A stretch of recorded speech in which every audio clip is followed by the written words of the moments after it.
Hello வணக்கம் friends. வாங்க இன்றைக்கி நம்ம எம்வி விலாக்ஸ் ஆஃப் மலர்விழி சேனலில் பார்க்க போகிறது என்ன தெரியுங்களா?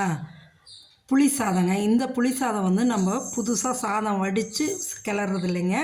பழைய சாதத்தில் மீந்து போன சாதத்தில் இந்த மீதமுள்ள சாதத்தில் எப்படி செய்யலாம், பொருளை வீணாக்காமல் செய்யலாம். வாங்க எப்படி செய்யலாம்னு வீடியோக்குள்ளே போய் பார்க்கலாம். வாங்க பாருங்கள். நான் இன்றைக்கி வச்சுருந்த சாதத்தில் இவ்வளோ சாதம் மீதி ஆயிடுச்சுங்க.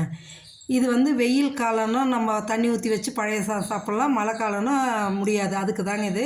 பாருங்கள், ஒரு நெல்லிக்காய் அளவு, பெரிய நெல்லிக்காய் அளவு புளி எடுத்து ஊற வச்சாச்சுங்க. அதுக்கு தேவையான அளவு மஞ்சத்தூள் போட்டுட்டு, தேவையான அளவு அந்த சாதத்துக்கு தேவையான அளவு உப்பு போட்டுக்குங்க.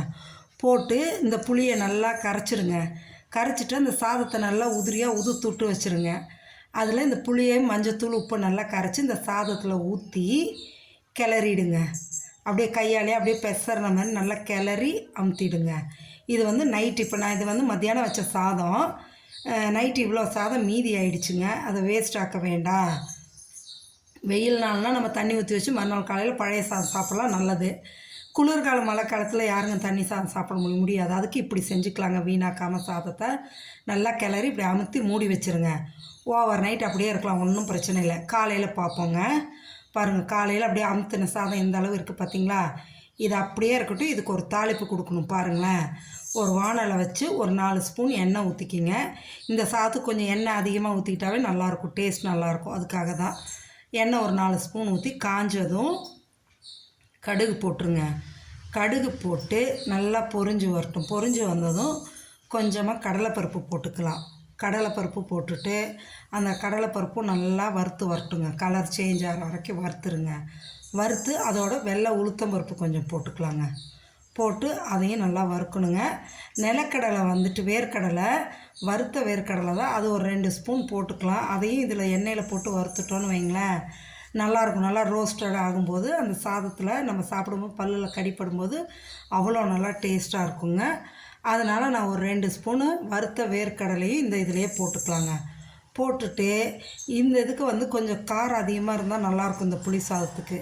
அதனால் நான் என்ன பண்ணுறேன், காரத்துக்கு நம்மளுக்கு ஏற்ற அளவுக்கு நீங்கள் மிளகாய் போட்டுக்கலாங்க. நான் இன்றைக்கி காஞ்ச மிளகாய் ஒரு 3 மிளகாய் போட்டுக்கிறேங்க கிள்ளி. பாருங்கள், இந்த கடலையும் நல்லா வறுபட்டு வரணுங்க. 3 காஞ்ச மிளகாயும் ஒரு கொத்து கருவேப்பிலையும் உருகி இதில் போட்டுருங்க. போட்டு நல்லா வதக்குங்க. நைட்டு ஒரு 5 நிமிஷம், காலையில் ஒரு 5 நிமிஷம் மெனக்கட்டிங்கன்னா போதுங்க. வச்ச சாதமும் வீணாகாது, சூப்பரான நம்மளுக்கு புளி சாதமும் கிடச்சிருங்க. நல்லா வறுத்துட்டிங்களா? வறுத்ததும் இப்போ என்ன பண்ணுறீங்க, அந்த கிளறி வச்ச சாதம் இருக்குல்லங்க, புளி ரசம் ஊற்றி அதை எடுத்து இதில் போட்டு கிளறிடுங்க. அவ்வளோதாங்க. போட்டு நல்லா ஹை ஃப்ளேமில் வச்சு ஒரு 2-3 நிமிஷம் கிளறி விட்டுட்டு மீடியம் ஃப்ளேமில் வச்சு ஒரு 5 நிமிஷம் அப்படி கிளறி விடுங்க. அப்படி ஆவி பறக்க பறக்க சூடான புளி சாதம் ரெடிங்க. இதில் நான் வந்து பெருங்காயத்தூள் போட்டதை உங்கள்கிட்ட காமிக்க விட்டுட்டேங்க. கொஞ்சோண்டு பெருங்காயத்தூள் போட்டுக்குங்க. போட்டு நல்லா அதையும் கிளறி விடுங்க.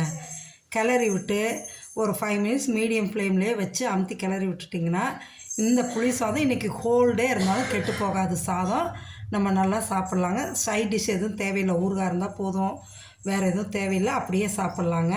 ஆனால் நான் இந்த புளி சாதத்துக்கு வந்து உருளைக்கிழங்கு பொரியல் செஞ்சுக்கிட்டேங்க. வறுக்கலை, பொரியல் மாதிரியே செஞ்சுக்கிட்டேன். அந்த உருளைக்கிழங்குக்கும் இந்த புளி சாதத்துக்கும் அவ்வளோ டேஸ்ட்டாக இருந்ததுங்க. நீங்களும் சாதம் மீந்தமாச்சுன்னா வேஸ்ட் பண்ணாமல் இந்தமாரி ஒரு தடவை ட்ரை பண்ணுங்கள். செஞ்சு சாப்பிட்டு பார்த்துட்டு எப்படி இருக்குன்னு கமெண்ட் செக்ஷனில் சொல்லுங்கள். மறக்காமல் நம்ம சேனலை லைக் பண்ணுங்கள், சப்ஸ்கிரைப் பண்ணுங்கள், ஷேர் பண்ணுங்கள் உங்கள் ஃப்ரெண்ட்ஸ் அண்ட் ரிலேட்டிவ்ஸ்க்கு. இந்த புளி சாதம் அவ்வளோ சூப்பராக இந்த உருளைக்கிழங்கு பொரியலோடு இருந்ததுங்க. நாங்கள் சாப்பிட்டாச்சு. நீங்களும் செஞ்சு சாப்பிட்டு பார்த்துட்டு சொல்லுங்கள். ஓகே, தேங்க்ஸ் ஃபார் வாட்சிங் ஃப்ரெண்ட்ஸ்.